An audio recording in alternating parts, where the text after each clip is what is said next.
B V Siriyanna master ಅಭಿಮಾನಿ ಬಳಗದ ವತಿಯಿಂದ ಶಿಕ್ಷಣ ತಜ್ಞ ಯಾದವರ ಕಣ್ಮಣಿ, ಸಾಮಾಜಿಕ ಚಿಂತಕ, ಬಡವರ ಬಂಧು ಎಂದೇ ಪ್ರಸಿದ್ಧವಾಗಿರುವಂತಹ ಬಿವಿ ಸಿರಿಯಣ್ಣ ಅವರ ಪ್ರಥಮ ಪುಣ್ಯಸ್ಮರಣೆ ಕಾರ್ಯಕ್ರಮವನ್ನು ವಿಶಿಷ್ಟ ರೀತಿಯಲ್ಲಿ ಆಚರಣೆ ಮಾಡಲಾಯಿತು. ಚಳ್ಳಕೆರೆ ಸರ್ಕಾರಿ ತಾಲೂಕು ಆಸ್ಪತ್ರೆಯಲ್ಲಿನ ರೋಗಿಗಳಿಗೆ ಬ್ರೆಡ್ ಹಾಗೂ ಹಣ್ಣುಗಳನ್ನು ವಿತರಿಸುವ ಮೂಲಕ ಮಾನವೀಯ ಸೇವೆಯನ್ನ ಸಲ್ಲಿಸಿ ಸಿರಿಯಣ್ಣ ಅವರ ಸ್ಮರಣೆಯನ್ನ ಅರ್ಥಪೂರ್ಣವಾಗಿ ಆಚರಿಸುವ ಮೂಲಕ ಬಡವರ ಸೇವೆಯೇ ನಿಜವಾದ ಪೂಜೆ ಅನ್ನುವಂತಹ ಸಂದೇಶವನ್ನ ಸಾರಿದರು.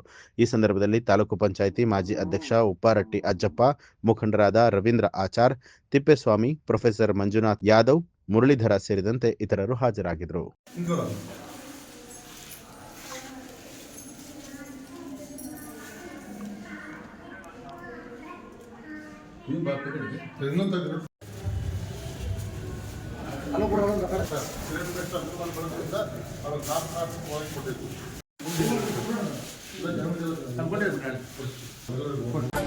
ನ್ಯೂಸ್ ಅಲರ್ಟ್ ನಿಮ್ಮಿಂದ ನಿಮಗಾಗಿ.